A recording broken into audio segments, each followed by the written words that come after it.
ನಮಸ್ಕಾರ. ಆಡಳಿತ ಪಕ್ಷದ ಈ ನಡೆಯ ಮರ್ಮವೇನು? ಪ್ರತಿಪಕ್ಷ ಕೊಟ್ಟ ಕೌಂಟರ್ ಅರ್ಥವೇನು? ಪವರ್ ಕಾರಿಡಾರ್ನಲ್ಲಿ ನಿಜವಾಗಿ ನಡೆದದ್ದೇನು? ಪ್ರಮುಖ ವಿದ್ಯಮಾನಗಳ ಸಮಗ್ರ ವಿಶ್ಲೇಷಣೆ ಇದು ರಾಜಕೀಯ ಎಳೆಯಾಗಿ. ನಾನು ಸ್ಮಿತಾ ರಂಗನಾಥ್. ಕರ್ನಾಟಕ ರಾಜಕೀಯದಲ್ಲಿ ಈಗ ಮತ್ತೊಂದು ಹೊಸ ಸಂಚಲನ ಶುರುವಾಗಿದೆ. ಅದರಲ್ಲೂ ಮೊನ್ನೆ ಈ ನೂತನ ಸಚಿವರ ಹೆಸರಿನ ಪಟ್ಟಿಯನ್ನು ರವಾನೆ ಮಾಡೋ ಸಂದರ್ಭದಲ್ಲಿ ವಿಧಾನಸಭೆಯ ಸಭಾಧ್ಯಕ್ಷ ಸ್ಥಾನಕ್ಕೆ ರೋಣ ಶಾಸಕ GS ಪಾಟೀಲ್ ಅವರ ಹೆಸರನ್ನ, ಹಾಗೆ ವಿಧಾನ ಪರಿಷತ್ ಸಭಾಪತಿ ಸ್ಥಾನಕ್ಕೆ MLC ಸಲೀಂ ಅಹಮದ್ ಅವರ ಹೆಸರನ್ನ ನೇಮಕ ಮಾಡೋಕೆ AICC ಹೈಕಮಾಂಡ್ ಸೂಚಿಸಿದೆ. ಇದು ಈಗ ರಾಜಕೀಯ ವಲಯದಲ್ಲಿ ತೀವ್ರ ಚರ್ಚೆಗೆ ಗ್ರಾಸವಾಗಿದೆ. ಅಧಿಕಾರದ ಅವಧಿ ಪೂರ್ಣಗೊಳ್ಳುವ ಮುನ್ನವೇ ಇಂಥದ್ದೊಂದು ಆದೇಶ ಹೊರಬಿದ್ದಿರೋದ್ರ ಹಿಂದಿನ ಮರ್ಮ ಏನು ಅನ್ನೋ ಪ್ರಶ್ನೆ ಮೂಡಿದೆ. ಬನ್ನಿ ಎಲ್ಲದರ ಬಗ್ಗೆ ನೋಡೋಣ ಎಳೆಯಾಗಿ.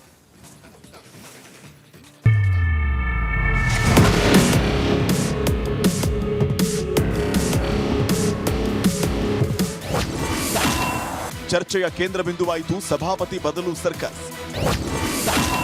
AICC ಪಟ್ಟಿಯಲ್ಲೇ ಬಂತು ಪರಿಷತ್ ಚೇರ್ಮನ್ ಹೆಸರು. ಸದ್ಯ ರಾಜ್ಯ ರಾಜಕೀಯದಲ್ಲಿ ಚರ್ಚೆಯ ಕೇಂದ್ರ ಬಿಂದುವಾಗಿರುವುದು ಸಭಾಪತಿ ಬದಲಾವಣೆ ವಿಚಾರ. ಸದ್ಯ ವಿಧಾನ ಪರಿಷತ್ ಸಭಾಪತಿ ಹುದ್ದೆಯಲ್ಲಿ ಇರೋದು ಬಸವರಾಜ ಹೊರಟ್ಟಿ ಅವರು. ಆದರೆ ಅವರ ಅಧಿಕಾರಾವಧಿ ಪೂರ್ಣಗೊಳ್ಳುವುದಕ್ಕೆ ಇನ್ನೂ 2 ವರ್ಷಗಳ ಅವಧಿ ಬಾಕಿ ಇದೆ. ಹೀಗಿರುವಾಗಲೇ ಕಾಂಗ್ರೆಸ್ ಹೈಕಮಾಂಡ್ ಸಭಾಪತಿ ಬದಲಾವಣೆ ಮಾಡುವಂತೆ ರಾಜ್ಯ ನಾಯಕರಿಗೆ ಸೂಚಿಸಿದೆ. ಇದೇ ಈಗ ವಿವಾದದ ಕೇಂದ್ರ ಬಿಂದುವಾಗಿದೆ. ಇದೇ ಕಾರಣಕ್ಕೆ ಸಭಾಪತಿ ಬಸವರಾಜ ಹೊರಟ್ಟಿ ಬೇಸರ ವ್ಯಕ್ತಪಡಿಸಿದ್ದಾರೆ. ಪಕ್ಷಗಳು ಬದಲಾದರೂ ಸಹಿತ ಸಭಾಪತಿಗಳು ಬದಲಾಗಿಲ್ಲ. ಈ ಉದಾಹರಣೆ ಇವತ್ತಿಲ್ಲ, ಇದು ಫಸ್ಟ್ ಟೈಮ್ ಕರ್ನಾಟಕದ ಇತಿಹಾಸದಲ್ಲಿ ಬದಲಾಗುವಂಥದ್ದು. ಕಾಂಗ್ರೆಸ್ ಹೈಕಮಾಂಡ್ ಸಭಾಪತಿ ಸ್ಥಾನಕ್ಕೆ ಅಭ್ಯರ್ಥಿಯಾಗಿ ಸಲೀಂ ಅಹಮದ್ ಅವರ ಹೆಸರನ್ನು ಅಖೈರು ಮಾಡಿ ಕಳುಹಿಸಿದೆ. AICC ಸಂಘಟನಾ ಪ್ರಧಾನ ಕಾರ್ಯದರ್ಶಿ KC ವೇಣುಗೋಪಾಲ್ ಅವರ ಲೆಟರ್ ಹೆಡ್ನಲ್ಲಿ ಕಳಿಸಿರುವ ಈ ಪತ್ರವೂ ಕೂಡ ಈಗ ವಿವಾದದ ಕೇಂದ್ರ ಬಿಂದುವಾಗಿದೆ. ವಿಧಾನ ಪರಿಷತ್ತಿನ ಸಭಾಪತಿ ಸ್ಥಾನದ ಆಯ್ಕೆ ಸದನದಲ್ಲೇ ಆಗಬೇಕೇ ಹೊರತು ರಾಷ್ಟ್ರೀಯ ಪಕ್ಷದ ಮುಖಂಡರವರು ಆಯ್ಕೆ ಮಾಡೋದಕ್ಕೆ ನಿಯಮಗಳಲ್ಲಿ ಅವಕಾಶ ಇಲ್ಲ.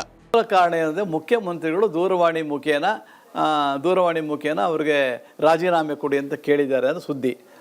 ಅದು ಇಸ್ ಆರ್ಗ್ಯುಮೆಂಟ್ ಇನ್ ವ್ಯಾಕ್ಯೂಮ್ ಅಂತ ನನ್ನ ದೃಷ್ಟಿನಲ್ಲಿ.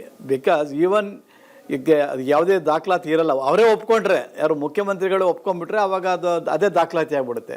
ಅದು ಕ್ರಮಬಾಹಿರ, ಕೇಳಲಿಕ್ಕೆ ಬರೋದಿಲ್ಲ.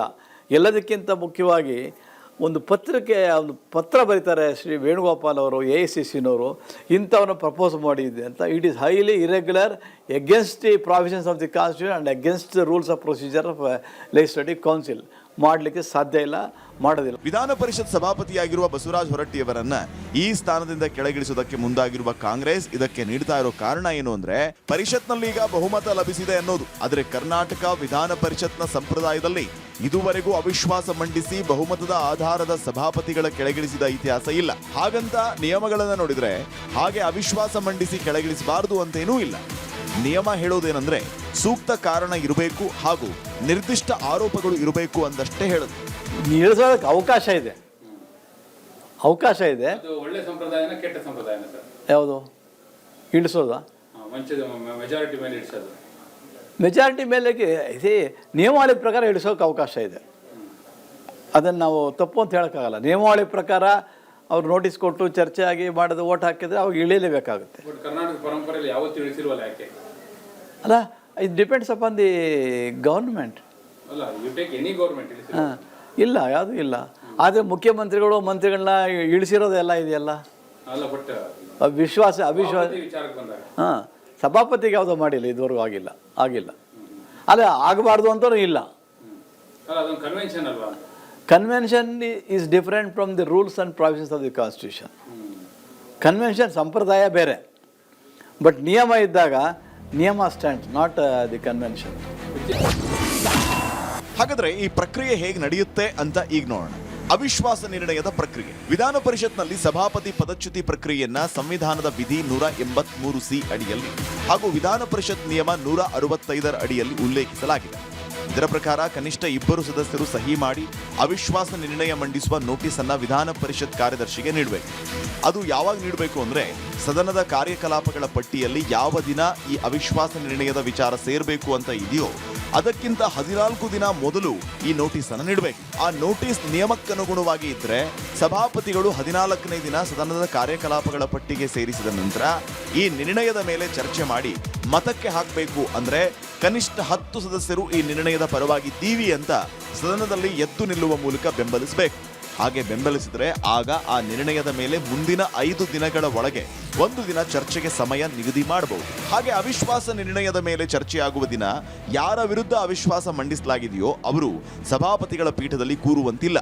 ಬದಲಾಗಿ ಉಪಸಭಾಪತಿ ಅಥವಾ ಆ ಸ್ಥಾನವೂ ಖಾಲಿ ಇದ್ರೆ ಪ್ರೊಟೆಮ್ ಚೇರ್ ಅಂದ್ರೆ ಸಭಾಪತಿಗಳ ಪ್ಯಾನೆಲ್ನ ಸದಸ್ಯರಾಗಿರೋರ ಪೈಕಿ ಒಬ್ಬರು ಆ ದಿನ ಸದನದ ಕಲಾಪ ನಡೆಸಬೇಕು. ಹೀಗೆ ಸದನದ ಕಲಾಪ ನಡೆಯುವಾಗ ಯಾರ ವಿರುದ್ಧ ಅವಿಶ್ವಾಸ ಮಂಡಿಸಲಾಗಿದೆಯೋ ಅವರು ಸಭಾಪತಿ ಪೀಠದಲ್ಲಿ ಕೂರಬಾರದು ನಿಜ, ಆದರೆ ಸದನದಲ್ಲಿದ್ದು ತಮ್ಮನ್ನ ತಾವು ಸಮರ್ಥಿಸಿಕೋಬಹುದು. ಅಷ್ಟೇ ಅಲ್ಲ, ಅವಿಶ್ವಾಸ ನಿರ್ಣಯವನ್ನ ಮತಕ್ಕೆ ಹಾಕಿದಾಗ ಆರೋಪ ಎದುರಿಸ್ತಾ ಇರೋರು ಕೂಡ ಓರ್ವ ಸದಸ್ಯರಾಗಿ ಮತ ಹಾಕೋದಕ್ಕೆ ಅವಕಾಶ ಇದೆ.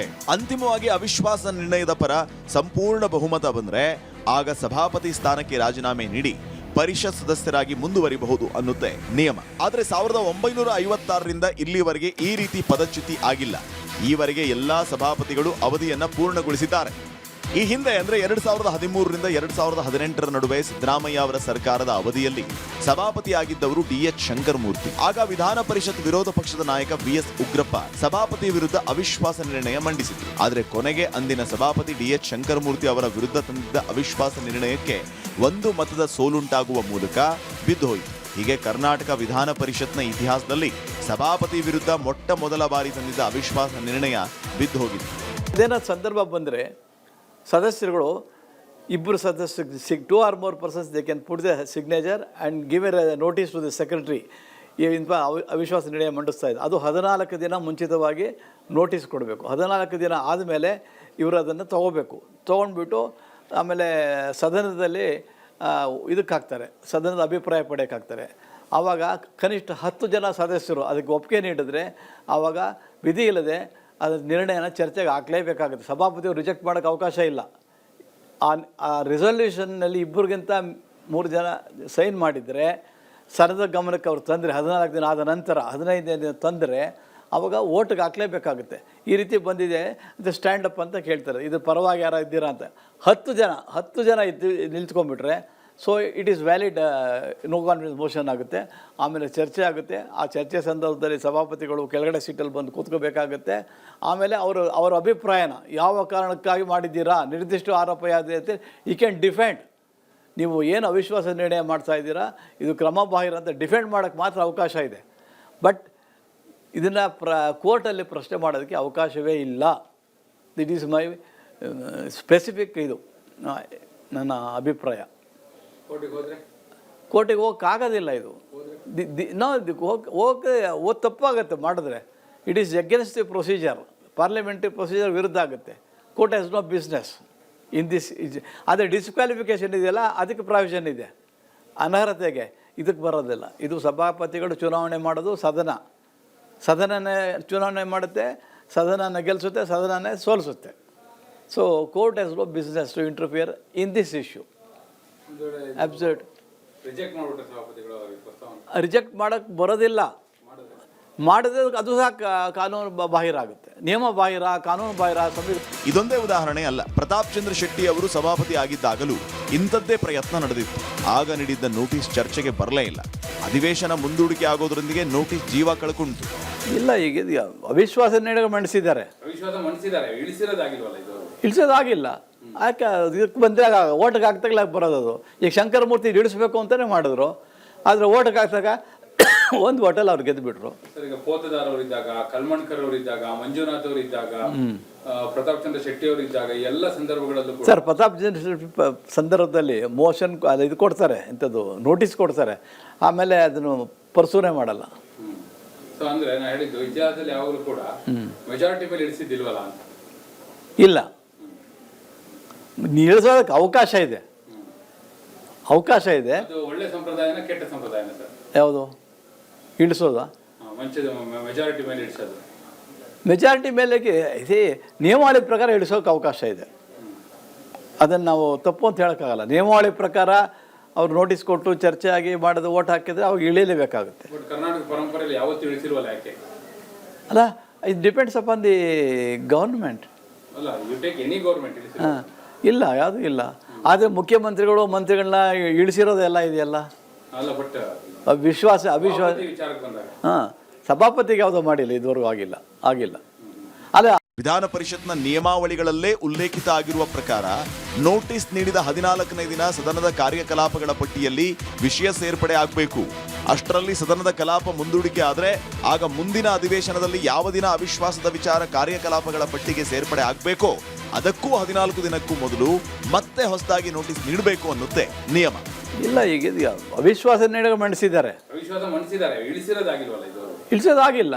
ಯಾಕೆ ಇದಕ್ಕೆ ಬಂದಾಗ ಓಟಿಗೆ ಹಾಕ್ದಾಗಲೇ ಬರೋದು ಅದು. ಈಗ ಶಂಕರಮೂರ್ತಿ ಇಳಿಸ್ಬೇಕು ಅಂತಲೇ ಮಾಡಿದ್ರು, ಆದರೆ ಓಟಿಗೆ ಹಾಕಿದಾಗ ಒಂದು ಹೋಟೆಲ್ ಅವ್ರು ಗೆದ್ದುಬಿಟ್ರು. ಸರ್, ಈಗ ಪೋತದಾರ್ ಅವರಿದ್ದಾಗ, ಕಲ್ಮಣ್ಕರ್ ಅವರಿದ್ದಾಗ, ಮಂಜುನಾಥ್ ಅವರಿದ್ದಾಗ, ಪ್ರತಾಪ್ ಚಂದ್ರ ಶೆಟ್ಟಿ ಅವರಿದ್ದಾಗ ಎಲ್ಲ ಸಂದರ್ಭಗಳಲ್ಲೂ ಕೂಡ ಸರ್, ಪ್ರತಾಪ್ ಚಂದ್ರ ಸಂದರ್ಭದಲ್ಲಿ ಮೋಷನ್ ಇದು ಕೊಡ್ತಾರೆ, ಇಂಥದ್ದು ನೋಟಿಸ್ ಕೊಡ್ತಾರೆ, ಆಮೇಲೆ ಅದನ್ನು ಪರ್ಸೂನೇ ಮಾಡಲ್ಲ.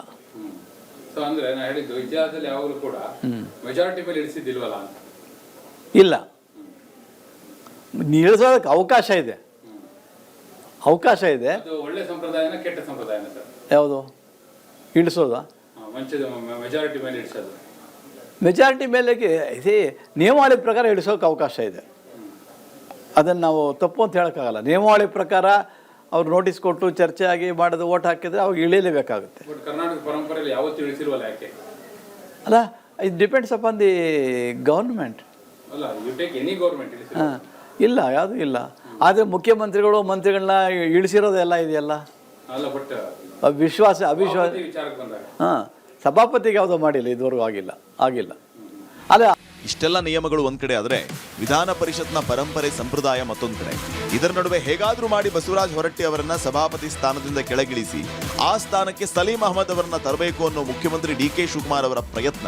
ಈ ಪ್ರಯತ್ನದ ಭಾಗವಾಗಿ ಡಿ.ಕೆ. ಶಿವಕುಮಾರ್ ಅವರು ಬಸವರಾಜ ಹೊರಟ್ಟಿ ಅವರಿಗೆ ಫೋನ್ ಮಾಡಿ ರಾಜೀನಾಮೆ ನೀಡುವಂತೆ ಮನವೊಲಿಸುವ ಪ್ರಯತ್ನ ಮಾಡಿದ್ದು ಕೂಡ ಚರ್ಚೆಯ ಕೇಂದ್ರ ಬಿಂದುವಾಗಿದೆ. ಮುಖ್ಯಮಂತ್ರಿಗಳು ಫೋನ್ ಮಾಡೋದು ಕೇಳೋದು ಎಲ್ಲ it is purely A private affair. ನಮ್ಮ ಸರ್ಕಾರ ಬಂದಿದೆ, ನಮ್ಮದು ಮೆಜಾರಿಟಿ ಬಂದಿದೆ, ದಯಮಾಡಿ ಬಿಟ್ಕೊಡಿ ಅಂತ ಕೇಳ್ಬೋದು. ಅಲ್ಲಲ್ಲ, ಬಲವಂತ ಅಲ್ಲ. ಈಗ ಮೆಜಾರಿಟಿ ನಮ್ಗೆ ಬರ್ತಾ ಇದೆ, ತಾವು ದಯಮಾಡಿ ಇದನ್ನು ಈ ಸ್ಥಾನ ಬಿಟ್ಕೊಟ್ರೆ ನಮ್ಮವ್ರು ಆಕ್ರಮಣ ಮಾಡ್ತಿಂತ he has got right to request, not command. He cannot command, he can request. So based on that ಇವರು ಆಯ್ತಪ್ಪ ನಾನು ಬಿಡ್ತೀನಿ ಅಂತ ಬಿಟ್ಬಿಡ್ಬೋದು. ಡಿ.ಕೆ. ಶಿವಕುಮಾರ್ ಅವರು ಇಷ್ಟರ ಮಟ್ಟಿಗೆ ಬೆನ್ನು ಬಿದ್ದು ಸಭಾಪತಿ ರಾಜೀನಾಮೆ ಪಡೆಯೋಕೆ ಮುಂದಾಗುವುದಕ್ಕೆ ಕಾರಣ ಏನು? ಕೇವಲ ಹೈಕಮಾಂಡ್ ಹೇಳಿರೋದಷ್ಟೇ ಕಾರಣವೇ? ಬಸವರಾಜ ಹೊರಟ್ಟಿ ರಾಜೀನಾಮೆ ಕೊಡ್ತಾರಾ? ಕೊಡದೇ ಇದ್ರೆ ಅವಿಶ್ವಾಸ ನೋಟಿಸ್ ನೀಡಿದ್ರೆ ಈ ಬಾರಿಯ ಅಧಿವೇಶನದಲ್ಲಿ ಅದು ಚರ್ಚೆಗೆ ಬರುತ್ತಾ? ಬಂದ್ರೂ ಅದು ಗೆಲ್ಲುತ್ತಾ? ಹೇಗಿದೆ ಪರಿಷತ್ತಿನ ನಂಬರ್ ಗೇಮ್? ಈ ಎಲ್ಲಾ ವಿವರಗಳು ಈ ಎಡೆ ರಾಜಕೀಯದ ಮುಂದಿನ ಎಡೆ. ಬಹುಮತ ಇದೆ ಅನ್ನೋ ಕಾರಣಕ್ಕೆ ಸಭಾಪತಿಗಳನ್ನ ಕೆಳಗಿಳಿಸಿದ ಇತಿಹಾಸ ಇಲ್ಲಿವರೆಗೂ ಅಂತೂ ಕರ್ನಾಟಕದ ವಿಧಾನ ಪರಿಷತ್ನಲ್ಲಿಲ್ಲ. ಹಾಗಂದ ಮಾತ್ರಕ್ಕೆ ಸಭಾಪತಿಗಳನ್ನ ಕೆಳಗಿಳಿಸೋ ಪ್ರಯತ್ನ ಹಿಂದೆಂದೂ ಆಗಿಲ್ವಾ ಅಂತಂದ್ರೆ ನಾವು ಈಗ ಆಲ್ರೆಡಿ ವರದಿಯಲ್ಲಿ ಹೇಳಿದ್ವಿ. ಡಿ.ಎಚ್. ಶಂಕರಮೂರ್ತಿ ಅವರ ಸಂದರ್ಭದಲ್ಲಿ ಇಂಥದ್ದೊಂದು ಪ್ರಯತ್ನ ಆಗಿತ್ತು. ಅದಕ್ಕೆ ಕೇವಲ ಒಂದೇ ಒಂದು ಮತದಿಂದ ಡಿ.ಎಚ್. ಶಂಕರಮೂರ್ತಿ ಅವರು ಪಾರಾಗಿದ್ರು. ಅವಧಿ ಪೂರ್ಣಗೊಳಿಸಿನೇ ಸಭಾಪತಿ ಸ್ಥಾನದಿಂದ ಕೆಳಗಿಳಿದಿದ್ರು. ಏನಾಗಿತ್ತು ಆ ಸಂದರ್ಭದಲ್ಲಿ ಗಮನಿಸ್ತಾ ಹೋಗೋಣ. ಸಭಾಪತಿಯಾಗಿದ್ದ ಡಿ.ಎಚ್. ಶಂಕರಮೂರ್ತಿ ಅವರ ವಿರುದ್ಧವಾಗಿ ಆಗಿದ್ದ ಸರ್ಕಾರದ ಭಾಗವಾಗಿದ್ದ ಕಾಂಗ್ರೆಸ್ ಪಕ್ಷ ಅವಿಶ್ವಾಸವನ್ನ ಮಂಡಿಸಿತ್ತು. ಯಾಕೆ? ಒಂದು ಕಾರಣ ಕೂಡ ಇತ್ತು. ಈಗಿದೆಯಲ್ಲ ಬಹುಮತ, ಅದಲ್ಲ ಕಾರಣ. ಬದಲಾಗಿ ಡಿ.ಎಚ್. ಶಂಕರಮೂರ್ತಿ ಅವರ ವಿರುದ್ಧವಾಗಿ ವೈಯಕ್ತಿಕವಾಗಿ ಗಾಂಧಿ ಮೂರ್ತಿ ನಿರ್ಮಾಣದ ಅವ್ಯವಹಾರದ ಆರೋಪ ಕೇಳೋಕ್ ಸಿಕ್ಕಿತ್ತು. ಹೀಗಾಗಿ ಇತಿಹಾಸದಲ್ಲೇ ಪ್ರಪ್ರಥಮ ಬಾರಿಗೆ, ವಿಧಾನ ಪರಿಷತ್ನ ಇತಿಹಾಸದಲ್ಲೇ ಮೊದಲ ಬಾರಿಗೆ ಒಬ್ಬ ಸಭಾಪತಿಯ ವಿರುದ್ಧವಾಗಿ ಅವಿಶ್ವಾಸ ನಿರ್ಣಯವನ್ನ ಮಂಡಿಸುವ ಪ್ರಕ್ರಿಯೆ ಆಗ ಜಾರಿಯಾಯಿತು. ಇನ್ನು 2017ರ ಸಮಯ ಅದು. ಸಿದ್ದರಾಮಯ್ಯನವರ ನೇತೃತ್ವದ ಕಾಂಗ್ರೆಸ್ನದ್ದೇ ಸರ್ಕಾರ ಇತ್ತು. ಬಹುಶಃ ಅವಾಗ ಕೊಯ್ಲಿಷನ್ ಗೌರ್ಮೆಂಟ್, JDS ಕೂಡ ಬೆಂಬಲವಾಗಿತ್ತು ಕಾಂಗ್ರೆಸ್ಗೆ. ಅಂಥ ಸಂದರ್ಭ ಮೂಲ ಬಿಜೆಪಿಯವರಾಗಿದ್ರು ಶಂಕರಮೂರ್ತಿಯವರು. ಈಗ ಹೇಗೆ ಹೊರಟ್ಟಿಯವರು ಮೂಲ ಬಿಜೆಪಿಯ ಕ್ಯಾಂಡಿಡೇಟ್ ಆಗಿದ್ರು ಕೂಡ ಸಭಾಪತಿಯಾಗಿ ಕಾರ್ಯವನ್ನು ನಿರ್ವಹಿಸ್ತಾ ಇದ್ದಾರೆ. ಹಾಗೇನೆ ಶಂಕರಮೂರ್ತಿಯವರು ಕೂಡ ಬಿಜೆಪಿಯ ವ್ಯಕ್ತಿಯಾಗಿದ್ರು. ಶಂಕರಮೂರ್ತಿ ಅವರ ವಿರುದ್ಧವಾಗಿ ಅವಿಶ್ವಾಸ ಮಂಡನೆ ಮಾಡಲಾಗುತ್ತೆ. ಆಗಲೇ ಹೇಳಿದ ಹಾಗೆ ಗಾಂಧಿ ಪ್ರತಿಮೆ ನಿರ್ಮಾಣದ ಭ್ರಷ್ಟಾಚಾರದ ಆರೋಪ ಇದ್ದ ಕಾರಣಕ್ಕಾಗಿ ಇನ್ನು ಈ ಅಪವಾದದ ಹಿನ್ನೆಲೆಯಲ್ಲಿ ಅವಿಶ್ವಾಸವನ್ನ ಮತಕ್ಕೆ ಹಾಕಲಾಯಿತು. ಅದು ಪ್ರಕ್ರಿಯೆ. ಸಹಜವಾಗಿ ಅವಿಶ್ವಾಸ ನಿರ್ಣಯ ಕೈಗೊಂಡ ನಂತರದಲ್ಲಿ ಅದನ್ನ ಮತಕ್ಕೆ ಹಾಕಲಾಗುತ್ತೆ. ಮತದಾನದ ದಿನ ಸದನದಲ್ಲಿ ಈ ಮತ ರಾಜಕೀಯ ಬಹಳ ಇಂಟ್ರೆಸ್ಟಿಂಗ್ ಆದ ಟ್ವಿಸ್ಟ್ ಅನ್ನ ಪಡೆದುಕೊಳ್ಳುತ್ತೆ. JDS DH ಶಂಕರಮೂರ್ತಿ ಅವರ ವಿರುದ್ಧವಾಗೇ ಮತ ಹಾಕತ್ತೆ, ಅವಿಶ್ವಾಸ ನಿರ್ಣಯದ ಪರವಾಗೇ ವೋಟ್ ಹಾಕತ್ತೆ ಅನ್ನೋ ವಿಶ್ವಾಸ ಆಯಿತು. ಆದರೆ ಕಡೆಯ ಕ್ಷಣದಲ್ಲಿ ಕುಮಾರಸ್ವಾಮಿ ಅವರ ನೇತೃತ್ವದಲ್ಲಿ JDS ಪಕ್ಷ DH ಶಂಕರಮೂರ್ತಿ ಅವರನ್ನ ಉಳಿಸ್ಕೊಳ್ಳೋ ಪ್ರಯತ್ನದ ಭಾಗವಾಗಿ ಮತ ಚಲಾವಣೆ ಮಾಡುತ್ತೆ. ಹೀಗಾಗಿ ಕೇವಲ ಒಂದೇ ಒಂದು ವೋಟ್ನಿಂದಾಗಿ ಈ ಅವಿಶ್ವಾಸದಿಂದ ಪಾರಾಗಿದ್ರು ಶಂಕರಮೂರ್ತಿ ಅವರು. ಪದಚ್ಯುತರಾಗದೆ ಪೂರ್ಣಾವಧಿ ಸಭಾಪತಿಯಾಗಿ ಮುಂದುವರೆದ್ರು ಶಂಕರಮೂರ್ತಿ ಅವರು. ಅವಧಿಯನ್ನು ಪೂರೈಸುವಲ್ಲಿ ಯಶಸ್ವಿಯಾದರು. ಯಾವ ರೀತಿ ಆಗಿತ್ತು ವೋಟಿಂಗ್ ಆಗ ಅದನ್ನು ಕೂಡ ಗಮನಿಸ್ಬಿಡೋಣ. ಬಿಜೆಪಿ ಆಗಿದ್ದ ಸಂಖ್ಯಾಬಲ 37, JDS 23, ಪಕ್ಷೇತರರು 12+2. ಕಾಂಗ್ರೆಸ್ನಲ್ಲಿ 33 ಸದಸ್ಯರಿದ್ರು, ಪರಿಷತ್ನಲ್ಲಿ +3 ಪಕ್ಷೇತರರು ಬೆಂಬಲವನ್ನ ನೀಡಿದ್ರು. ಬಿಜೆಪಿ ಹಾಗೆ JDS ಒಂದಾಗಿದ್ದರಿಂದಾಗಿ ಕಾಂಗ್ರೆಸ್ ಈ ಅವಿಶ್ವಾಸವನ್ನ ಮಂಡಿಸಿದ್ರೂ ಕೂಡ ಅದರಲ್ಲಿ ಗೆಲುವನ್ನ ಸಂಪಾದಿಸುವಲ್ಲಿ ವಿಫಲವಾಗಿತ್ತು. ಜಸ್ಟ್ ಒಂದು ವೋಟ್ನಿಂದ DH ಶಂಕರಮೂರ್ತಿ ಅವರು ಅಲ್ಲಿಗೆ ಸಭಾಪತಿಯಾಗಿ ಮುಂದುವರಲಿಕ್ಕೆ ಅವಕಾಶ ಸಿಕ್ಕಿತ್ತು. ಅಲ್ಲಿಗೆ ಇತಿಹಾಸದಲ್ಲಿ ಇದು ಪ್ರಯತ್ನ ಆಗಿತ್ತಾದರೂ ಕೂಡ ಯಶಸ್ವಿ ಆಗಲಿಲ್ಲ ಅಂತ ಹೇಳಿ ಸಭಾಪತಿಗಳನ್ನು ಕೆಳಗಿಳಿಸುವ ಪ್ರಯತ್ನ ಈವರೆಗೂ ಯಶಸ್ವಿ ಆಗಿರಲಿಲ್ಲ. ಈ ಬಗ್ಗೆ ಮತ್ತಷ್ಟು ಡೀಟೇಲ್ಸ್ನೊಂದಿಗೆ ನನ್ನ ಕಲೀಗ್ ವೀರೇಂದ್ರ ಒಪ್ಪುಂದ ನೇರ ಸಂಪರ್ಕದಲ್ಲಿ ಕನೆಕ್ಟೆಡ್ ಇದ್ದಾರೆ. ವೀರೇಂದ್ರ, ಬಹುಶಃ ಈ ರಾಜಕೀಯ ಏನು ನಡೀತಾ ಇದೆ, ಸಭಾಪತಿಗಳನ್ನು ಕೆಳಗಿಳಿಸುವ ಪ್ರಕ್ರಿಯೆ ಹಿಂದಿನ ರಾಜಕೀಯ ಲೆಕ್ಕಾಚಾರಗಳು, ಅದು ಮುಂದಿನ ಎಳೆಯಲ್ಲಿ ನಾವು ಇನ್ನಷ್ಟು ಡೀಟೇಲ್ ಆಗಿ ಗಮನಿಸಬಹುದೇನೋ. ಆದರೆ ಈ ನಿಯಮ ವರ್ಸಸ್ ಸಂಪ್ರದಾಯ ಅನ್ನೋದೇನಿದೆ, ನೀವು ಕೂಡ ಧ್ರುವಕುಮಾರ್ ಅವರನ್ನ ಪ್ರಶ್ನೆ ಕೇಳಿದ್ರಿ ನೆನ್ನೆ, ಅದರ ತುಣುಕುಗಳನ್ನು ನಾವು ಇನ್ಕ್ಲೂಡ್ ಮಾಡ್ಕೊಂಡಿದ್ದೀವಿ ಕೂಡ. ನಿಯಮ ಅಂತ ಬಂದರೆ ಹೌದು ಅವಕಾಶ ಇದೆ, ಆದರೆ ಸಂಪ್ರದಾಯ ಅಂತ ಬಂದಾಗ ಹೊಸದೊಂದು ಸಂಪ್ರದಾಯಕ್ಕೆ ಈಗಿನ ಕಾಂಗ್ರೆಸ್ ನೇತೃತ್ವದ ಸರ್ಕಾರ ನಾಂದಿಯನ್ನ ಹಾಡ್ತಾ ಇರೋ ರೀತಿಯಲ್ಲಿದೆ. ಖಂಡಿತ ಸ್ಮಿತಾ, ಯಾಕಂದ್ರೆ ನಿಯಮ ಏನು ಹೇಳುತ್ತೆ ಅಂದ್ರೆ ಈಗ ಬಹಳ ದೊಡ್ಡ ಚರ್ಚೆ ಆಗ್ತಾ ಇರೋದು ಅದೇ. ನಾವು ಕೂಡ ಬಳಸ್ತಾ ಇರ್ತೀವಿ 183C ಆಫ್ ಇಂಡಿಯನ್ ಕಾನ್ಸ್ಟಿಟ್ಯೂಷನ್ ಅಂತ. ಹಾಗೆ ಕರ್ನಾಟಕದ ವಿಧಾನ ಮಂಡಲದ, ಅದರಲ್ಲೂ ವಿಧಾನ ಪರಿಷತ್ತಿನ ನಿಯಮಾವಳಿಗಳಲ್ಲಿ 165 ಅಂತ ಉಲ್ಲೇಖಿಸ್ತೀವಿ. ಅದು ಏನು ಹೇಳುತ್ತೆ, ನಾನು ಆ ನಿಯಮಾವಳಿಯಲ್ಲಿ ಏನಿದೆ ಆ ಪುಸ್ತಕದಲ್ಲಿರೋದನ್ನೇ ಓದಿ ಹೇಳ್ತೀನಿ ನಿಮಗೆ. ಇದು 183 ಏನಂದರೆ vacation and resignation of and removal from the office of chairman and deputy chairman ಅಂತ ಇದೆ. ಅದರಲ್ಲಿ 183ಯಲ್ಲಿ C ಏನು ಹೇಳುತ್ತೆ ಅಂದರೆ ಸ್ಮಿತಾ, may be removed from his office by a resolution of the council passed by a majority of all the then members of the council ಅಂತ ಹೇಳುತ್ತೆ. ಅಂದರೆ ನಿಯಮದಲ್ಲಿ ಸ್ಪಷ್ಟವಾಗಿ ಉಲ್ಲೇಖಿತ ಆಗಿದೆ, ಮೆಜಾರಿಟಿ ಇದ್ದರೆ, ಬಹುಮತ ಇದ್ದರೆ ಅವ್ರನ್ನ ಆ ಬಹುಮತದೊಂದಿಗೆ ಪದಚ್ಯುತಿ ಮಾಡ್ಬೋದು ಅಂಥೇಳಿ. ಆದರೆ 1956ರಿಂದ ಇವತ್ತಿನವರೆಗೂ, ಇವತ್ತಿನ ಈ ಕ್ಷಣ ನಾವು ಮಾತಾಡ್ತಾ ಇದ್ದೀವಲ್ಲ, ಇಲ್ಲಿಯವರೆಗೂ ಆಗಿದೆಯಾ? ಅದು ಆಗಿಲ್ಲ. ಯಾಕಾಗಿಲ್ಲ? ಅದು ಸಂಪ್ರದಾಯ, ಅದೊಂದು ಕನ್ವೆನ್ಷನ್, ಅದೊಂದು ಪರಂಪರೆ, ಆ ರೀತಿ ಪಾಲಿಸ್ಕೊಂಡು ಬಂದಿದೆ ಕರ್ನಾಟಕದ ವಿಧಾನ ಮಂಡಲ. ಹೀಗಿರುವಾಗ ಈ ಬಾರಿ ಅಂಥದ್ದೊಂದಕ್ಕೆ ನಾಂದಿ ಹಾಡ್ತಾರಾ ಅಂದರೆ ಆಲ್ರೆಡಿ ಹಾಡ್ಬಿಟ್ಟಿದ್ದಾರೆ. ಹೇಗೆ ಹಾಡ್ಬಿಟ್ಟಿದ್ದಾರೆ ಅಂತ ನೀವು ಹೇಗೆ ಹೇಳ್ತೀರಿ ಅಂತ ಕೇಳ್ಬೋದು ನೀವು. AICCಯಿಂದ ಬಂದಿರುವಂಥ KC ವೇಣುಗೋಪಾಲ್ ಅವರು AICCಯ ಸಂಘಟನಾ ಪ್ರಧಾನ ಕಾರ್ಯದರ್ಶಿ ಕಳಿಸಿರುವಂಥ ಲೆಟರ್ ಹೆಡ್ಡಲ್ಲಿ ಉಲ್ಲೇಖ ಮಾಡಿಬಿಟ್ಟಿದ್ದಾರೆ. ಕಾಂಗ್ರೆಸ್ ನಾಯಕರು ಏನು ಹೇಳ್ತಾರೆ, ನಮ್ಮದು ಹೈಕಮಾಂಡ್ ಪಾರ್ಟಿ, ಹೈಕಮಾಂಡ್ ಏನು ಹೇಳುತ್ತೋ ಅದೇ ಫೈನಲ್, ಅವ್ರು ಲಕೌಟಲ್ಲಿ ಕಳಿಸಿದ್ದನ್ನೇ ನಾವು ಇಂಪ್ಲಿಮೆಂಟ್ ಮಾಡೋದು, ಅಲ್ಲಿ ಚೀಟಿ ಕಳಿಸ್ತಾರೆ, ನಾವು ಅದನ್ನು ಜಾರಿ ಮಾಡ್ತೀವಿ ಅಂತಾರೆ. ಆ ಜಾರಿ ಮಾಡುವಂಥ ಪ್ರಕ್ರಿಯೆ ಕೈ ಹಾಕಿದ್ದಾರೆ. ಅದರ ಭಾಗವಾಗಿ ನಿನ್ನೆ ತಡರಾತ್ರಿ ಬಸವರಾಜ ಹೊರಟ್ಟಿಯವ್ರನ್ನ DK ಶಿವಕುಮಾರ್ ಅವರು ಮುಖ್ಯಮಂತ್ರಿಗಳು ತಮ್ಮ ಮನೆಗೇ ಕರೆಸ್ಕೊಂಡು ಕನ್ವಿನ್ಸ್ ಮಾಡಿದ್ದಾರೆ.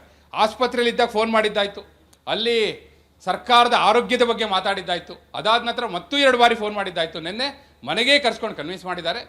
ಈಗ ಏನು ಆಗ್ತಿದೆ ಅನ್ನೋದನ್ನು ನಾವು ಹಾದಿ ನೋಡೋದಾದರೆ ಬಹುತೇಕ ಬಸವರಾಜ ಹೊರಟ್ಟಿಯವರು 14ನೇ ತಾರೀಕು ರಾಜೀನಾಮೆ ಕೊಡುವಂಥ ಸಾಧ್ಯತೆ ಇದೆ. ಯಾಕೆ 14ನೇ ತಾರೀಕು? 13ನೇ ತಾರೀಕು ಅಧಿವೇಶನ ಆರಂಭ ಆಗುತ್ತೆ.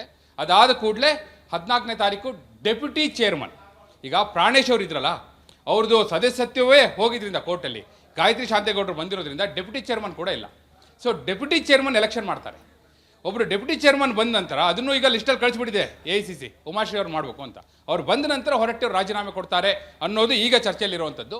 ಸೊ ಅದೇ ರೂಪದಲ್ಲಿ ಆಗಿದ್ದೇ ಆದರೆ ಅವರು ಅಂದರೆ ಕನ್ವಿನ್ಸ್ ಮಾಡಿ ಕೆಳಗಿಳಿದಾಗ ಆಗುತ್ತೆ. ಅವಿಶ್ವಾಸ ನಿರ್ಣಯವನ್ನು ಮಂಡನೆ ಮಾಡಿ ಅವಿಶ್ವಾಸದ ಮೂಲಕ ಪದಚ್ಯುತಿ ಮಾಡಿದಾಗಲ್ಲ, ಅವರು ಗೌರವಯುತವಾಗಿ ಬೀಳ್ಕೊಡುಗೆ ಕೊಡ್ತೀವಿ ಅಂತ ಮೊದಲ ದಿನ DK ಶಿವಕುಮಾರ್ ದೆಹಲಿಯಲ್ಲಿ ಕೂತ್ಕೊಂಡು ಹೇಳಿದ್ರಲ್ಲ, ಅದೇ ರೂಪದಲ್ಲಿ ಕಾರ್ಯಗತ ಆದಾಗುತ್ತೆ.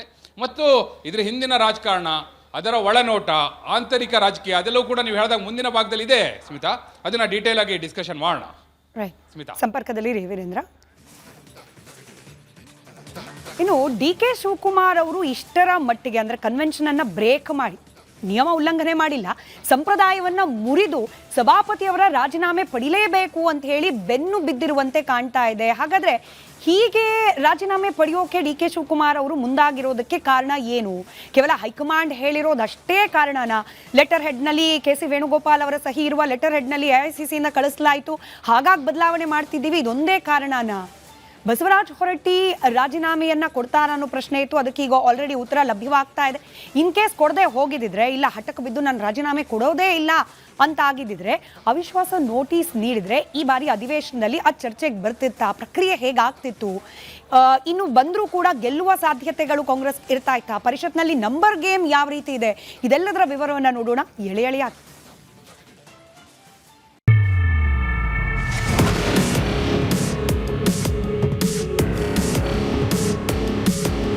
ಸಭಾಪತಿ ಸ್ಥಾನದಿಂದ ಬಸವರಾಜ ಹೊರಟ್ಟಿ ಅವರನ್ನ ಕೆಳಗಿಳಿಸಬೇಕೆಂಬ ಡಿಕೆ ಶಿವಕುಮಾರ್ ಅವರ ಪ್ರಯತ್ನಕ್ಕೆ ಮುಖ್ಯ ಕಾರಣ ಕೊಟ್ಟ ಮಾತು. ತಾನು ಮುಖ್ಯಮಂತ್ರಿಯಾದರೆ ಸಲೀಂ ಅಹಮದ್ ಅವರನ್ನ ಮಂತ್ರಿ ಮಾಡೋದಾಗಿ ಡಿಕೆ ಶಿವಕುಮಾರ್ ಕೊಟ್ಟಿದ್ದ ಮಾತು ಈಗ ಇಕ್ಕಟ್ಟಿಗೆ ಸಿಲುಕಿಸಿದೆ. ಸಲೀಂ ಅಹಮದ್ ಅವರನ್ನ ಮಂತ್ರಿಯಂತೂ ಮಾಡಲಾಗಲಿಲ್ಲ. ಈಗ ಸಭಾಪತಿ ಮಾಡುವ ಉದ್ದೇಶವೇ ಡಿಕೆ ಶಿವಕುಮಾರ್ ಈಗ ಬಸವರಾಜ ಹೊರಟ್ಟಿ ಅವರನ್ನ ಕೆಳಗಿಳಿಸಲು ಮಾಡ್ತಾ ಇರೋ ಪ್ರಯತ್ನ. ಇದಕ್ಕೆ ಸರಿಯಾಗಿ ಈಗ ಹೈಕಮಾಂಡ್ ಕೂಡ ಸಲೀಂ ಅಹಮದ್ ಅವರನ್ನ ಸಭಾಪತಿ ಮಾಡಲು ಅಧಿಕೃತವಾಗಿಯೇ ಸಂದೇಶ ನೀಡಿಬಿಟ್ಟಿದೆ. ಹೀಗಾಗಿ ಈಗ ಎರಡೆರಡು ಒತ್ತಡದಲ್ಲಿ ಸಿಲುಕಿರುವಂತ ಡಿಕೆ ಶಿವಕುಮಾರ್ ಇದೇ ಕಾರಣಕ್ಕೆ ಹೊರಟ್ಟಿ ಅವರಿಗೆ ಫೋನ್ ಮೇಲೆ ಫೋನ್ ಮಾಡಿ ಮನವಿ ಮಾಡಿದ್ದಾರೆ. ಮುಖ್ಯಮಂತ್ರಿ ಡಿಕೆ ಶಿವಕುಮಾರ್ ಅವರು ಈಗ ಬಸವರಾಜ ಹೊರಟ್ಟಿಯವರಿಗೆ ಮನವಿ ಮಾಡೋದು ಬಿಟ್ಟರೆ ಅವರಿಗೆ ಇರುವಂಥ ದಾರಿ ಅವಿಶ್ವಾಸ ಮಂಡಿಸಿ ಬಹುಮತದ ಮೂಲಕ ಪಟ್ಟದಿಂದ ಕೆಳಗಿಳಿಸುವ ದಾರಿ ಮಾತ್ರವೇ ಇದೆ. ಹಾಗಾದರೆ ಪರಿಷತ್ ಬಲಾಬಲ ಹೇಗಿದೆ ಅಂತ ಈಗ ನೋಡೋಣ. ಪರಿಷತ್ ಸಂಖ್ಯಾಬಲ. ವಿಧಾನ ಪರಿಷತ್ನಲ್ಲೀಗ ಕಾಂಗ್ರೆಸ್ ಪಕ್ಷದ 38 ಸದಸ್ಯರಿದ್ದರೆ ಬಿಜೆಪಿಯ 24 ಸದಸ್ಯರಿದ್ದಾರೆ. ಇನ್ನು ಜೆಡಿಎಸ್ನ 6 ಸದಸ್ಯರು ಹಾಗೂ ಓರ್ವ ಪಕ್ಷೇತರ ಸದಸ್ಯರು ಹಾಗೂ ಒಬ್ಬರು ಸಭಾಪತಿ. ಇನ್ನು ನಾಮನಿರ್ದೇಶಿತರಾಗಿದ್ದ 5 ಸದಸ್ಯರ ಅವಧಿ ಮುಗಿದಿದ್ದು ಆ 5 ಸ್ಥಾನಗಳು ಖಾಲಿ ಉಳಿದಿವೆ. ಹೀಗಿದೆ ಪರಿಷತ್ನ 75 ಸ್ಥಾನಗಳ ಬಲಾಬಲ ವಿವರ. ಆದರೆ ಪರಿಷತ್ ಸಭಾಪತಿ ಬಸವರಾಜ ಹೊರಟ್ಟಿಯವರು ನನ್ನ ಮೇಲೆ ಯಾವ ಕಪ್ಪು ಚುಕ್ಕೆ ಇಲ್ಲ, ಪದಚ್ಯುತಿ ಮಾಡುವಂತಹ ಯಾವ ತಪ್ಪು ನಾನು ಮಾಡಿಲ್ಲ ಅಂತ ತಮ್ಮನ್ನು ತಾವು ಸಮರ್ಥಿಸಿಕೊಂಡಿದ್ದಾರೆ. ನಾನು ಇವತ್ತಿನವರೆಗೂ ನನ್ನ ಜೀವನದಲ್ಲಿ ಕಪ್ಪು ಚುಕ್ಕೆ ಇಟ್ಕೊಂಡಿಲ್ಲ, ನಿಮಗೆಲ್ಲ ಗೊತ್ತೈತಿ. ಅಂತರ ರಾಜೀನಾಮೆ ಕೇಳಿದಾಗ ಸ್ವಲ್ಪ ಮನಸ್ಸಿಗೆ ನೋವು ಅನಿಸಿದೆ. ಕೇವಲ ಸಮರ್ಥನೆ ಮಾಡಿಕೊಂಡಿರುವುದು ಅಷ್ಟೇ ಅಲ್ಲ, ತಮ್ಮನ್ನ ಕೆಳಗಿಳಿಸಿ ಹೊಸ ಚೇರ್ಮನ್ ನೇಮಕಕ್ಕೆ ಯತ್ನಿಸುತ್ತಿರುವ ಕಾಂಗ್ರೆಸ್ಗೆ ವಿಧಾನ ಪರಿಷತ್ ಸಭಾಪತಿ ಬಸವರಾಜ ಹೊರಟ್ಟಿ ಸಡ್ಡು ಹೊಡೆದಿದ್ದಾರೆ. ಮುಖ್ಯಮಂತ್ರಿ ಡಿಕೆ ಶಿವಕುಮಾರ್ ಅವರು ನನ್ನ ಬಳಿ ರಾಜೀನಾಮೆ ಕೇಳಿದ್ದಾರೆ, ಆದರೆ ನಾನು ಕೊಡೋದಿಲ್ಲ. ನನ್ನ ವಿರುದ್ಧ ಅವಿಶ್ವಾಸ ನಿರ್ಣಯ ತಂದು ಸದನದಲ್ಲಿ ಚರ್ಚೆ ಮಾಡಲಿ, ನನ್ನನ್ನು ಸಭಾಪತಿ ಸ್ಥಾನದಿಂದ ಇಳಿಸಲು ಕಾರಣ ಏನು ಅನ್ನೋದು ಜನಕ್ಕೆ ಗೊತ್ತಾಗಲಿ ಎಂದಿದ್ದಾರೆ. 7 ತಾಸು ಕುಂತೀನಿ, 9 ತಾಸು ಕುಂತೀನಿ, ಮತ್ತು ನಾನು ಎಷ್ಟು ನಿಷ್ಠೆಯಿಂದ ಕೆಲಸ ಮಾಡೀನಿ. ಈ ನಿಷ್ಠೆಗೆ ಇದೊಂದು ಇದು ಬರಬಾರ್ದಾಗಿತ್ತು ಅನ್ನೋದು ನನ್ನ ನೋವಿದೆ. ಅನಿವಾರ್ಯ, ಏನು ಮಾಡೋಕ್ಕಾಗೋದಿಲ್ಲ. ಅಧಿಕಾರ ಇದ್ದವರು ಅವ್ರು ಹೆಂಗೆ ಹೇಳ್ತಾರೆ ಹಂಗೆ ಕೇಳಬೇಕಾದ್ರೆ ನಮ್ಮ ಡ್ಯೂಟಿ ಕೇಳ್ತೀವಿ. ಆದರೆ ಇತ್ತ ಕೆಪಿಸಿಸಿ ಅಧ್ಯಕ್ಷ ಬಿಕೆ ಹರಿಪ್ರಸಾದ್ ಅವರು ಸಭಾಪತಿ ಬದಲಾವಣೆ ವಿಚಾರಕ್ಕೆ ಪ್ರತಿಕ್ರಿಯೆ ನೀಡಿದ್ದಾರೆ. ನೇರವಾಗಿ ಅವಿಶ್ವಾಸ ನಿರ್ಣಯ ಮಂಡಿಸುತ್ತೇನೆ ಅಂತ ಕಂಡ ತುಂಡವಾಗಿ ಹೇಳದಿದ್ದರೂ ಪರೋಕ್ಷವಾಗಿ ಅವಿಶ್ವಾಸ ನಿರ್ಣಯ ಮಂಡಿಸುತ್ತೇನೆ ಅಂತ ಬಿಕೆ ಹರಿಪ್ರಸಾದ್ ಹೇಳಿದ್ದಾರೆ. ಆಯಿತು, ಹೊರಟ್ಟಿಯವರು ಸಭಾಪತಿಗಳಿದ್ದಾರೆ, ರಾಜೀನಾಮೆ ಕೊಡಲ್ಲ ಅಂತ ಹೇಳಿದ್ದಾರೆ. ಬಟ್ ಅಲ್ಲಿ ಕೆಲವು ಪ್ರಕ್ರಿಯೆಗಳಿದೆ, ಅದನ್ನು ನಾವು ನಿಯಮವನ್ನು ಪಾಲನೆ ಮಾಡ್ತೀವಿ. ಅದು ಕೆಲವು ಪ್ರಕ್ರಿಯೆಗಳಿದೆ, ಅದನ್ನು ಮಾಡ್ತೀವಿ. ಇನ್ನು ಈ ಪರ ವಿರೋಧದ ಚರ್ಚೆಯಲ್ಲಿ ಎಂಎಲ್ಸಿ ನಾಗರಾಜ್ ಯಾದವ್ ಅವರು ಸಭಾಪತಿ ಸ್ಥಾನಕ್ಕೆ ಹೊರಟ್ಟಿ ರಾಜೀನಾಮೆ ಕೊಡಲೇಬೇಕು ಎಂದಿದ್ದಾರೆ. ಆದರೆ ಮತ್ತೊಂದು ಕಡೆ ಬಸವರಾಜ ಹೊರಟ್ಟಿ ಪರ ಸಚಿವ ಬಸವರಾಜ ರಾಯರೆಡ್ಡಿ ಬ್ಯಾಟಿಂಗ್ ಮಾಡಿದ್ದಾರೆ. ನಿಮ್ಮ ಪಕ್ಷಕ್ಕೆ ಮೆಜಾರಿಟಿ ಇಲ್ಲ ಅಂತಂದರೆ ನೀವು ರಾಜೀನಾಮೆ ಕೊಟ್ಟು ಮನೆಗೆ ಹೋಗ್ತಕ್ಕಂಥ ಕಲಿಬೇಕು, ಅದು ನೈತಿಕತೆ ಅಂತ ಹೇಳ್ತಾರೆ. ಕಾನ್ಸ್ಟಿಟ್ಯೂಷನಲ್ಲಿ ಇವ್ರು ಇಂಡಿಪೆಂಡೆಂಟ್ ಪವರ್, ಯಾವ ಟರ್ಮ್ನ ಕಂಪ್ಲೀಟ್ ಮಾಡಲಿಕ್ಕೆ ನಿಮ್ಗೆ ಅಧಿಕಾರ ಇರ್ತಕ್ಕಂಥದ್ದು 2 ಮಾತಿಲ್ಲ. ಆದರೆ ನಮ್ಮ ಪಕ್ಷದಲ್ಲಿ ಹೈಕಮಾಂಡ್ನಲ್ಲಿ ಸೂಚನೆ ಕೊಟ್ಟಿರ್ತಕ್ಕಂಥದ್ದು ನಮ್ಮ ಪಕ್ಷದ ಮೆಜಾರಿಟಿ ಈಗ ಬಂದಿದೆ, ಹಾಗಾಗಿ ನೀವು ರಾಜೀನಾಮೆ ಕೊಡಿ ಅಂತಕ್ಕಂಥ ವಿಚಾರದಲ್ಲಿ ವಿನಯಪೂರ್ವಕವಾಗಿ ಮುಖ್ಯಮಂತ್ರಿಗಳು ಮನವಿ ಮಾಡಿದ್ದೆ. ಆದರೆ ನಾನು ವಿರೋಧ ಪಕ್ಷಗಳ ಜೊತೆ ಮಾತಾಡ್ಬಿಟ್ಟು ತೀರ್ಮಾನ ಮಾಡ್ತೀನಿ ಅಂದರೆ ನೀವು ರಾಜಕೀಯ ಮಾಡ್ತಾ ಇದ್ದೀರಿ. ನೀವು ವಿರೋಧ ಪಕ್ಷಗಳ ಜೊತೆ ಮಾತಾಡಿ ನೀವು ಅಲ್ಲಿ ಜಾಗದಲ್ಲಿ ಕೊಡ್ತೀನಿ ಅನ್ನೋದ್ರೆ ರಾಜಕೀಯ ಮಾಡ್ತಾ ಇದ್ರೆ ಪಕ್ಷಪಾತ ಆಗ್ತದೆ. ಹೊರಟ್ಟಿಯವರು ಬಹಳ ಅನುಭವಿಗಳು, ಹಿರಿಯರು, ಗೌರವಸ್ಥರು. ಅವ್ರು ಕಂಟಿನ್ಯೂ ಆದರೆ ತಪ್ಪೇನಿಲ್ಲ. ಆದರೆ ಬಹುಮತ ಇಲ್ಲ, ಸದಸ್ಯರು ತಯಾರಿಲ್ಲ ಅಂದ್ರೆ ನಮ್ಮ ಸರ್ಕಾರ ಏನು ಮಾಡಲಿಕ್ಕೆ ಸಾಧ್ಯ ಇದೆ? If the MLCs are not ready, ಅದಕ್ಕೆ ಅವರು ರಾಜೀನಾಮೆ ಕೊಟ್ಟರೆ ಅದು ಬಿಡೋದು ಅವ್ರಿಗೆ ಬಿಟ್ಟದ್ದು, ಇಲ್ಲಾಂದರೆ ನೋಕ ತರ್ತಾರ. ಇತ್ತ ಬಿಜೆಪಿ ಸಂಸದ ಕೋಟಾ ಶ್ರೀನಿವಾಸ್ ಪೂಜಾರಿ ಅವರು ವಿಭಿನ್ನ ಅಭಿಪ್ರಾಯವನ್ನು ವ್ಯಕ್ತಪಡಿಸಿದ್ದಾರೆ. ಸದನದಲ್ಲಿ ನಮಗೆ ಬಹುಮತ ಇಲ್ಲ, ಸದನಕ್ಕೆ ಹೋಗಿ ಹೊರಟ್ಟಿ ರಾಜೀನಾಮೆ ಕೊಟ್ಟು ಬರುವುದು ಸೂಕ್ತ ಅನ್ನೋದು ನನ್ನ ವೈಯಕ್ತಿಕ ಅಭಿಪ್ರಾಯ ಅಂತ ಕೋಟಾ ಶ್ರೀನಿವಾಸ್ ಪೂಜಾರಿ ಪ್ರತಿಕ್ರಿಯೆ ನೀಡಿದ್ದಾರೆ. ಸರ್ಕಾರ ಏನ್ ಹೇಳುತ್ತೆ ಬಿಡುತ್ತೆ, ಮುಖ್ಯಮಂತ್ರಿಗಳು ಏನ್ ಫೋನ್ ಮಾಡ್ತಾರೆ, ಸರಿಯಾದ ತಪ್ಪ ಚರ್ಚೆ ಬೇರೆ. ನಾನು ಬಸವರಾಜ ಹೊರಟ್ಟಿ ಅವರಿಗೆ ವಿನಂತಿ ಮಾಡುತ್ತೇನೆಂದ್ರೆ, ನಮ್ಮ ಭಾರತೀಯ ಜನತಾ ಪಕ್ಷದ ಸದಸ್ಯರಾಗಿ ಅವರು ಆಯ್ಕೆ ಆದರು. ಬಹಳ ದೊಡ್ಡ ಹಿನ್ನೆಲೆ ಮತ್ತು ಗೌರವ ಇರುವುದು. ನನ್ನ ದೃಷ್ಟಿಯಲ್ಲಿ, ನನ್ನ ವೈಯಕ್ತಿಕ ದೃಷ್ಟಿಯಲ್ಲಿ, ವೈಯಕ್ತಿಕ ಅಭಿಪ್ರಾಯ, ರಾಜ್ಯದ ಪಾರ್ಟಿಯ ಸೂಚನೆ ಏನಾದ್ರು ರಾಜ್ಯಾಧ್ಯಕ್ಷರು ಕೊಡ್ಬೋದು. ನನ್ನ ವೈಯಕ್ತಿಕವಾದ ಅಭಿಪ್ರಾಯ, ಸದನದಲ್ಲಿ ನಮಗೆ ಇವತ್ತು ಬಹುಮತ ಇಲ್ಲ. ಸದನದಲ್ಲಿ ನಮಗೆ ಇವತ್ತು ಬಹುಮತ ಇಲ್ಲ.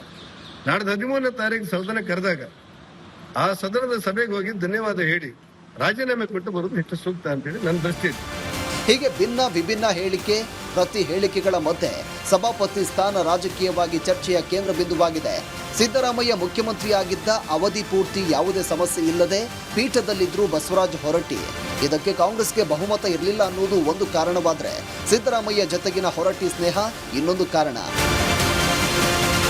ಈ ಸಭಾಪತಿ ವಿಚಾರದಲ್ಲೂ ಕಾಂಗ್ರೆಸ್ನ ಬಣ ರಾಜಕಾರಣ ಹಿನ್ನೆಲೆಯಲ್ಲಿ ಕೆಲಸ ಮಾಡ್ತಾ ಇದೆ ಎಂಬ ಚರ್ಚೆಯೂ ಕೂಡ ರಾಜಕೀಯ ಪಡಸಾಲೆಯಲ್ಲಿ ಕೇಳಿಬರ್ತಾ ಇದೆ. ಕೈ ಪಕ್ಕದ ಈ ಆಂತರಿಕ ರಾಜಕಾರಣ ಮುಂದಿನ ದಿನಗಳಲ್ಲಿ ಸಭಾಪತಿ ಬದಲಾವಣೆ ಪ್ರಕ್ರಿಯೆಯಲ್ಲಿ ಹೇಗೆಲ್ಲ ಕೆಲಸ ಮಾಡಲಿದೆ ಅನ್ನೋದು ಸದ್ಯದ ಕುತೂಹಲ. ಮತ್ತಷ್ಟು ಡೀಟೇಲ್ಸ್ನೊಂದಿಗೆ ನನ್ನ ಕಲಿಗ್ ವೀರೇಂದ್ರ ಪುಂದ ನೇರ ಸಂಪರ್ಕದಲ್ಲಿ. ವೀರೇಂದ್ರ, ಈಗ ಋಣ ಸಂದಾಯ ಅನ್ನೋ ಚರ್ಚೆ ಕೂಡ ಆಗ್ತಾ ಇದೆ. AICC ತಾನಾಗೆ ಆಯ್ಕೆ ಮಾಡಿ ಪತ್ರದಲ್ಲಿ ಬರೆದು ಕಳಿಸಿದ್ದಲ್ಲ, ಬದಲಾಗಿ DK ಶಿವಕುಮಾರ್ ಅವರ ಅನಿವಾರ್ಯತೆ ಕೂಡ ಇತ್ತು. ಒಂದು ಕಡೆ ದಾವಣಗೆರೆ ಬೈ ಎಲೆಕ್ಷನ್, ಮತ್ತೊಂದು ಕಡೆಯಲ್ಲಿ ಅವರನ್ನ ಮುಖ್ಯಮಂತ್ರಿ ಪೀಠದ ಮೇಲೆ ಕೂರಿಸುವಲ್ಲೂ ಕೂಡ ಸಲೀಂ ಅಹಮದ್ ಅವರ ಪಾತ್ರ ಪ್ರಭಾವ ಸಾಕಷ್ಟಿತ್ತು. ಹೀಗಾಗಿ ಋಣ ಸಂದಾಯಕ್ಕೆ ಈ ಪ್ರಯತ್ನ, ಇದು ರಾಜಕೀಯ ವಿಮರ್ಶೆಗೆ ಒಳಪಡ್ತಾ ಇರೋ ವಿಚಾರ.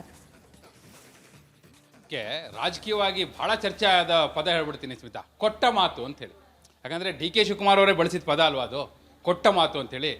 ಬರೀ DK ಶಿವಕುಮಾರ್ ಅವ್ರಿಗೆ ಕೊಟ್ಟಿರೋ ಮಾತಲ್ಲ, DK ಶಿವಕುಮಾರ್ ಅವ್ರು ಕೊಟ್ಟಿರೋ ಮಾತುಗಳಿದೆಯಲ್ಲ, ಅದರ ಋಣ ಸಂದಾಯ ಆಗಬೇಕಾಗಿದೆ. ಆ ಅನಿವಾರ್ಯತೆ, ಆ ಒತ್ತಡ ಇವತ್ತು ಕರ್ನಾಟಕ ರಾಜಕೀಯ ಇತಿಹಾಸದಲ್ಲಿ, ಅದರಲ್ಲೂ ಕೂಡ ವಿಧಾನ ಮಂಡಲದ ಇತಿಹಾಸದಲ್ಲಿ, ವಿಧಾನ ಪರಿಷತ್ತಿನ ಇತಿಹಾಸದಲ್ಲಿ ಒಂದು ಪರಂಪರೆ ಅಂತ ಏನಿತ್ತು ಅದು ಮುರಿದು ಬೀಳ್ತಾ ಇದೆ. ಬಹುಶಃ ಅದೀಗ ಬಹುತೇಕ ಖಚಿತ ಆಗಿದೆ, ಅದರಲ್ಲೇನೋ ಡೌಟ್ ಕೂಡ ಉಳಿದಿಲ್ಲ. ಯಾಕಂದರೆ ಅಧಿಕೃತವಾಗಿ ಹೇಳ್ಬಿಟ್ಟಿದ್ದಾರೆ, ಸ್ವತಃ DK ಶಿವಕುಮಾರ್ ಅವರು ಹೇಳಿದ್ದಾರೆ, ಹಾಗೆ ಅವರ ಪಕ್ಷದ ನಾಯಕರನ್ನೇ BK ಹರಿಪ್ರಸಾದ್ ಅವರು ಕೂಡ ಅದನ್ನು ಪರೋಕ್ಷವಾಗಿ ಹೇಳಿದ್ರು ಅಂತೇಳಿ. ಆ ದೃಷ್ಟಿಯಿಂದ ನೋಡೋದಾದರೆ ನೋಡಿ, ಇದೇನು ನಾಗಲೇ ನಿಯಮ ಓದಿ ಹೇಳಾಯಿತು, ಇದ್ದಿದ್ದು ಒಂದೇ ದಾರಿ, ಏನು ಆ ಪರಂಪರೆಯನ್ನು ಮುಂದುವರಿಸಬೇಕಾ ಬೇಡವಾ ಅಂತ. ಅದನ್ನು ಮುಂದುವರಿಸಬೇಕಾ ಬೇಡವಾ ಅಂತ ಡಿಸೈಡ್ ಮಾಡಬೇಕಾದವ್ರು ಯಾರು? ಮೆಜಾರಿಟಿ ಇರೋರು. ಅವ್ರು ಡಿಸೈಡ್ ಮಾಡಿಬಿಟ್ಟಿದ್ದಾರೆ, ನಾವು ಮುಂದುವರಿಸಲ್ಲ ಅಂತೇಳಿ. ಅಲ್ಲಿಗೆ ದಿ ಎಂಡ್, ಫುಲ್ ಸ್ಟಾಪ್, ಅಲ್ಲಿ ಮುಗ್ದೋಗುತ್ತಿದ್ದು ಕತೆ. ಆ ಸ್ಟೋರಿ ಅಲ್ಲಿಗೆ ಎಂಡ್ ಆಗುತ್ತೆ ಸ್ಮಿತಾ. ಇನ್ನೇನು ನಾನು ಹೇಳಿದ್ನಲ್ಲ, 14ನೇ ತಾರೀಕು ಬಸವರಾಜ ಹೊರಟ್ಟಿ ಅವರು ರಾಜೀನಾಮೆಯನ್ನು ಕೊಡ್ತಾರೆ. ಆ ಮೂಲಕ ಅವಧಿಯ ಮೊದಲೇ, ಇನ್ಫ್ಯಾಕ್ಟ್ ಅವರಿಗೆ ಇನ್ನೂ ಅವರು 2022 ಡಿಸೆಂಬರಲ್ಲಿ ಸಭಾಪತಿ ಆಗಿದ್ದು ಸ್ಮಿತಾ. ಬಸವರಾಜ ಬೊಮ್ಮಾಯಿ ಅವರು CM ಇದ್ದರು, BJPಗೆ ಬಂದು MLC ಆಗಿ ಡಿಸೆಂಬರಲ್ಲಿ ಅವರು ಸಭಾಪತಿ ಆಗ್ತಾರೆ. ಇನ್ನೂ ಅವಧಿ ಇತ್ತು ಅವ್ರದ್ದು 2.5 ವರ್ಷ. ಬಟ್ ಅದಕ್ಕೂ ಮೊದಲೇ ಈಗ ರಾಜೀನಾಮೆ ಕೊಡುವಂಥ ತೀರ್ಮಾನವನ್ನು ಮಾಡಿದ್ದಾರೆ. ಇನ್ನು ಅವರು ಬಹುಶಃ ಅಧಿಕೃತವಾಗಿ ಹೇಳಿದಾರೋ ಬಿಟ್ಟಿದ್ದಾರೋ, ಬಟ್ ನಮಗೆ ನಮ್ಮ ಮೂಲಗಳಿಂದ ಖಚಿತ ಆಗಿದೆ ಅವರು ರಾಜೀನಾಮೆ ಕೊಡುವ ತೀರ್ಮಾನವನ್ನು ಮಾಡಿದ್ದಾರೆ ಅಂತೇಳಿ. ಇದರೊಂದಿಗೆ ಕರ್ನಾಟಕ ರಾಜಕಾರಣದ ಇತಿಹಾಸದ ಒಂದು ಪರಂಪರೆ 2026ರಲ್ಲಿ ಅದು ಈ ಆಗಸ್ಟ್ ತಿಂಗಳಲ್ಲಿ ಕೊನೆ ಆಗ್ತಾ ಇದೆ. ಅದಕ್ಕೆ ನಾವು ನೀವು ಎಲ್ಲರೂ ಕೂಡ ಸಾಕ್ಷಿ ಆಗ್ತಾ ಇದ್ದೀವಿ ಅನ್ನುವಂಥದ್ದು ಸ್ಮಿತಾ. ಧನ್ಯವಾದ ವೀರೇಂದ್ರ ಮಾಹಿತಿಗಾಗಿ. ರಾಜೀನಾಮೆ ಕೊಡ್ತಾರಾ ಅಥವಾ ಅವಿಶ್ವಾಸ ನಿರ್ಣಯ ಮಂಡನೆಯಾಗಿ ಮತಕ್ಕೆ ಹಾಕಿ ಆ ಮೂಲಕ ನಿರ್ಗಮನ ಮಾಡೋ ಪರಿಸ್ಥಿತಿ ಬರುತ್ತಾ ಅನ್ನೋ ಗೊಂದಲ ನಿನ್ನೆವರೆಗೂ ಇತ್ತು. ಆದರೆ ತಡರಾತ್ರಿ DK ಶಿವಕುಮಾರ್ ಅವರು ಭೇಟಿಯಾಗಿರೋದು ಹೊರಟ್ಟಿಯವರನ್ನ, ಬಹುತೇಕ ಹೊರಟ್ಟಿಯವರು ಕನ್ವಿನ್ಸ್ ಆಗಿದ್ದಾರೆ. ಕೋಟಾ ಶ್ರೀನಿವಾಸ್ ಪೂಜಾರಿ ಅವರು ಹೇಳಿದಂತೆ ವೈಯಕ್ತಿಕ ಹೇಳಿಕೆಯಂತೆ ಗೌರವಯುತವಾಗಿ ತಾವೇ ರಾಜೀನಾಮೆ ಕೊಟ್ಟು ಹೊರ ನಡೆಯುವುದು ಬಹುತೇಕ ಪಕ್ಕಾ ಅನ್ನೋ ಮಾಹಿತಿ ಆಸ್ ಆಫ್ ನೌ ಲಭ್ಯವಾಗ್ತಾ ಇದೆ.